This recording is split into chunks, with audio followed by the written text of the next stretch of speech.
ሰላም ጤና ይስጥልኝ። ዛሬ ሰኔ 12 ቀን 2018 ዓ.ም በሀገራችንና በዓለም ዙሪያ የተሰሙ እጅግ አስገራሚና አስደንጋጭ ትኩስ ዜናዎችን ይዘን ቀርበናል። ከአዲስ አበባው አዲስ የታሪፍ ማሻሻያ እስከ ዓለም አቀፉ የቴክኖሎጂ ታላቅ ግርግር በጥቂት ደቂቃዎች ውስጥ ሁሉንም እናያለን። ሰብስክራይብ ሳታረጉ እንዳታልፉ። በአዲስ አበባ የትራንስፖርት ታሪፍ ላይ የተደረገው አዲስ ማሻሻያ የአዲስ አበባ ከተማ አስተዳደር የትራንስፖርት ቢሮ በከተማዋ በሚንቀሳቀሱ የህዝብ ትራንስፖርት አውቶቡሶች፣ ሚኒባሶች እና ላዳ ታክሲዎች ላይ አዲስ የታሪፍ ማሻሻያ ማድረጉን አስታውቋል። ይህ ማሻሻያ የተደረገው አሁን ካለው የነዳጅ ዋጋ መናርና የትራንስፖርት ሰጪዎች ኪሳራ ለመቀነስ ታስቦ እንደሆነ ተገልጿል። ህብረተሰቡ ግን በኑሮ ውድነቱ ላይ ሌላ ጫና እንዳይሆን ስጋቱን እየገለጸ ይገኛል። የኢትዮጵያ ታምርት ንቅናቄ አዲስ የምርት ግብረ ኃይል አቋቋመ። የሀገር ውስጥ አምራች ኢንዱስትሪዎች ለማጠናከር የተወጠነው ኢትዮጵያ ታምርት ንቅናቄ በዋና ዋና የኢንዱስትሪ ንዑስ ከተሞች ላይ የሚታዩ የማምረት አቅም ማነቆችን ለመፍታት አዲስ ፈጣን ግብረ ኃይል ማቋቋሙ ተሰምቷል።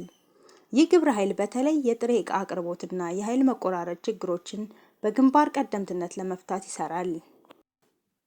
በዓለም አቀፍ ደረጃ የተከሰተው የሳይበር ጥቃት ዛሬ ሰኔ 12 ቀን በዓለም አቀፍ ደረጃ የታዋቂ የፋይናንስ ተቋማትና የአየር መንገድ የመረጃ ማዕከላት ላይ ሰፊ የሳይበር ጥቃት ተሰንዝሯል።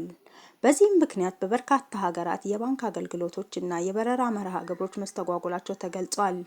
የሳይበር ደህንነት ተመራማሪዎች ጥቃቱን ለመቆጣጠር ርብርብ እያደረጉ ነው። የኢትዮጵያ ብሔራዊ ባንክ በሀገሪቱ የዲጂታል ክፍያ ስርዓትን ይበልጥ ለማቀላጠፍና ህገወጥ የገንዘብ ዝውውርን ለመግታት አዲስ መመሪያ ይፋ አድርጓል።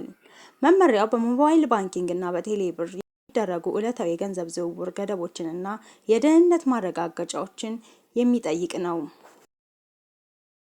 የብሔራዊ ምርጫ ቦርድ መግለጫና ይፋ የሆኑ ውጤቶች የኢትዮጵያ ብሔራዊ ምርጫ ቦርድ የእጩዎችና የፓርቲዎችን ውጤት የማጣራት ስራውን እያጠናቀቀ መሆኑን አስታውቋል።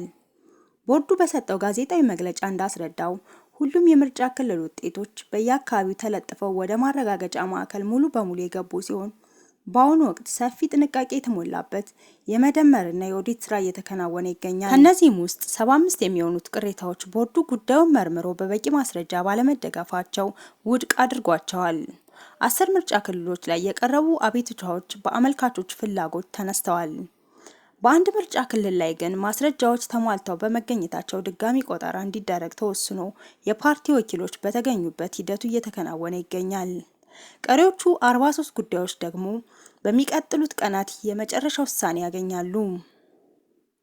ቦርዱ በሕግ አዋጁ መሰረት ካረጋገጣቸው ውጤቶች መካከል የተወሰኑትን ይፋ ያደረገ ሲሆን በኦሮሚያ ክልል ለሕዝብ ተወካዮች ምክር ቤት በጎማ 2 ምርጫ ክልል ዶክተር አብይ አህመድ አሊ ከብልጽግና ፓርቲ 106280 ድምጽ በማግኘት ማሸነፋቸው ተገልጿል። በአማራ ክልል ባህር ዳር ከተማ የምርጫ ክልል አቶ ተመስገን ጥሩነህ ድንቁ ከብልጽግና ፓርቲ 168787 ድምጽ በማግኘት አሸንፈዋል። በተጨማሪም በቤኒሻንጉል ጉሙዝ፣ በአፋር፣ በሲዳማ፣ በማዕከላዊ ኢትዮጵያ፣ በሶማሌ፣ በድሬዳዋ፣ በሐረሪ፣ በደቡብ ምዕራብ ኢትዮጵያ፣ በደቡብ ኢትዮጵያና በአዲስ አበባ የህዝብ ተወካዮች የክልል ምክር ቤት የምርጫ ክልል ውጤቶች በይፋ ተነበዋል። ከጥቂት የምርጫ ክልሎች እንደ ኢዜማ፣ የአማራ ብሔራዊ ንቅናቄ አብን፣ የጌዲዮ ህዝብ ዴሞክራሲያዊ ድርጅትና የግል እጩዎች ከፍተኛ ድምጽ ያገኙባቸው ቦታዎች እንዳሉ ተጠቅሷል። የዛሬው ሰኔ 12 2018 ትኩስ ዜናዎቻችን እነዚህ ይመስሉ ነበር።